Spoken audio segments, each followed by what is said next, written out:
life can occasionally toss us curveballs that completely upend our reality. Everything appears to be under control and predictable one minute, and then you find yourself in a scenario you never would have thought of. When my mother-in-law, Carol, came to spend a few weeks with us, I felt just that way. My name is Ryan. I'm a 35-year-old accountant, and my wife, Sarah, and our 2 children reside in a peaceful suburb. I have always thought of myself as a family man, loyal, trustworthy, and most importantly, respectful. However, after Carol moved in, things began to change in a way that I was unable to fully explain. Carol had just gotten out of a difficult divorce. She was having a hard time getting back on her feet after a heartbreaking 25-year marriage.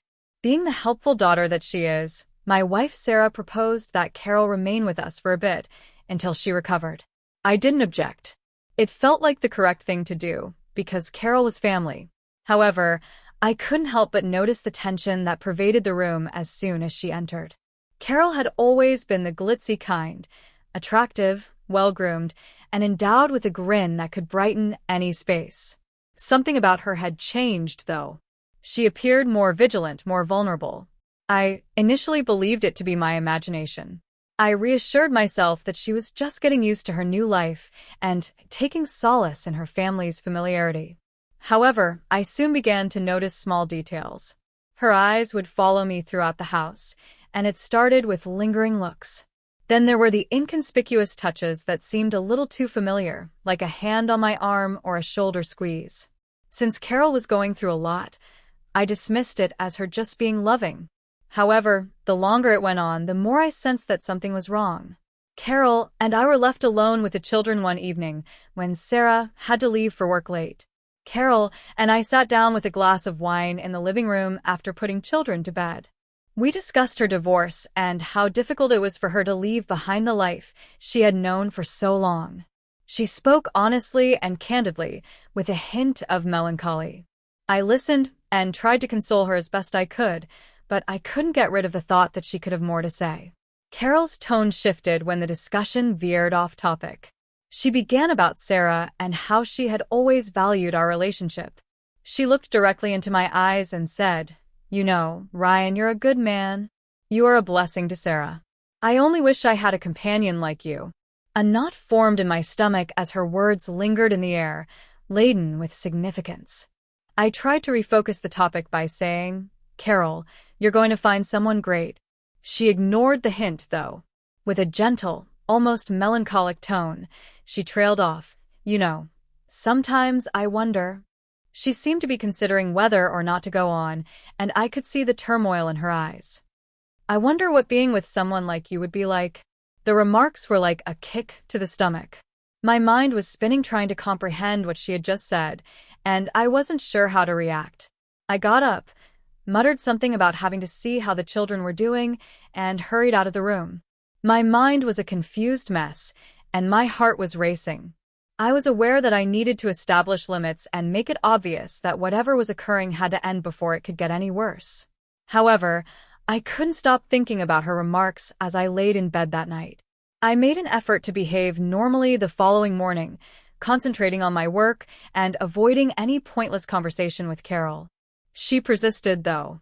She always found a cause to be close to me during the day, whether it was to offer me coffee, ask for assistance with anything unimportant, or just to talk about unimportant topics.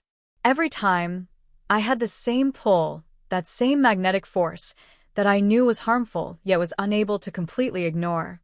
Sarah continued to be blissfully ignorant, preoccupied with her work and the children. Between my devotion to her and the conflicting feelings Carol evoked in me, I felt bad. I needed to talk to Carol to make things right since I knew I couldn't let this go on. However, each time I looked for the ideal opportunity, I backed off out of fear of making things even more awkward. Carol cornered me in the kitchen one evening after Sarah had taken the kids to a friend's birthday celebration. This time, I knew there was no getting away from her piercing gaze as she leaned on the counter.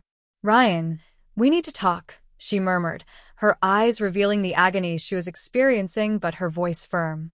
I tried to seem calm as I added, "Carol, I don't think this is a good idea." However, she moved in closer, her hand extending to meet mine. "Just listen, please," she begged. I can't control how I feel, even though I know this is terrible. You are all I've ever desired, and all I've never had. I need you to know that I care about you, Sarah, even if I'm not asking you to go. Profoundly. With the weight of her confession bearing down on me like a ton of bricks, I withdrew my hand. This isn't possible, Carol, I firmly stated. Your daughter and I are married. I would never do anything to harm Sarah, since I adore her. Carol turned aside, her shoulders trembling as tears filled her eyes. Despite my remorse, I knew I had to maintain my composure. This was about protecting my family and doing the right thing even when it was difficult, not simply about me. I apologize, I whispered softly as I retreated from the kitchen. I could hear her quiet tears as I was leaving, and it took all of my might not to turn around. In an attempt to block out the sound of her sobbing, I went upstairs and locked myself in the bedroom. Even though I knew I had made the correct decision, it didn't make things any simpler. The next few days were stressful. Carol stayed away, and I made an effort to concentrate on my family and act as though nothing was wrong. However, neither of us was able to ignore the tension that existed between us without expressing it. I was always on edge because I was afraid Sarah would sense the tension and ask me questions I wasn't ready to respond to. Carol came up to me in the living room one afternoon when Sarah was at work and the children were at school. Although she appeared more collected, a grief that had not previously been present was visible in her eyes. I apologize, Ryan, she whispered quietly. Those were inappropriate things for me to say. I was just confused and lonely. You and Sarah are in love, and I would never want to get in the way of that. Relieved that she was now recognizing the necessity for a boundary, I nodded. Don't worry, Carol. I understand. However, we must maintain perspective. This can never be anything more than our familial bond. She wiped away a tear and nodded. I understand. To get it off my chest, I simply had to say it. I won't be in your way for very long, because I'll be seeking for a place of my own. I was both relieved and saddened. Although I knew it was best for her, I didn't want her to go on a poor note. Carol started packing her belongings over the course of the following several days in anticipation of moving into a modest apartment close by.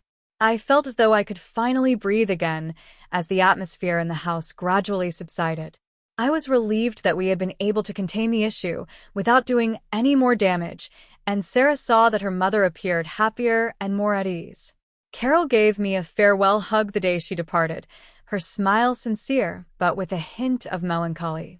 I'm grateful, Ryan, she muttered, for everything. I'm happy that we can still be family, but I apologize if I caused any trouble. Always, Carol. I smiled reassuringly at her. Seeing her drive off gave me a sense of closure, like if a chapter in my life had ended. I was okay with my decision, even though I knew that a part of me would always wonder what might have been. What mattered most in the end was my marriage and my family, which I had chosen. Slowly, things got back to normal. Together, Sarah and I kept constructing our life, concentrating on our children and our future. Carol maintained contact, paying frequent visits while maintaining a polite distance. I was happy to let it stay that way, and we never discussed what had transpired between us. It was a recollection of a time that had tried me but, in the end, strengthened me. I thought back on what I had discovered as the months went by.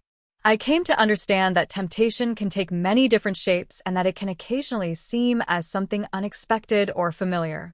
But you always have a choice, regardless of how powerful the draw is. You have two options: fight for what's right or give in. I decided to fight. For my spouse, my children, and the life we had created together. And that ultimately made the difference. Like everyone else, I was aware of my imperfections and shortcomings.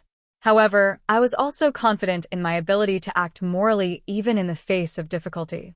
And I understood that was my strength. My experience serves as a reminder that our internal struggles might occasionally be the most difficult ones we encounter. When things get difficult, it's simple to give in to temptation and go off course. However, during those times, it's critical to keep in mind what is genuinely valuable and worthy of being fought for.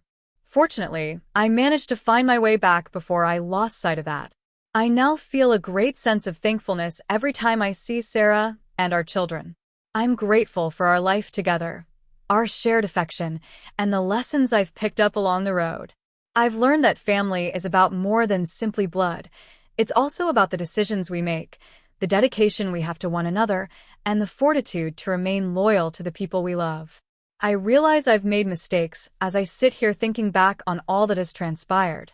However, I am also aware of my own growth and my newfound appreciation for what matters most. And I'm thankful for that. Ultimately, what matters are the choices we make in the face of temptation, not the temptations themselves. I am also proud of the decisions I have taken and the family I have decided to keep safe.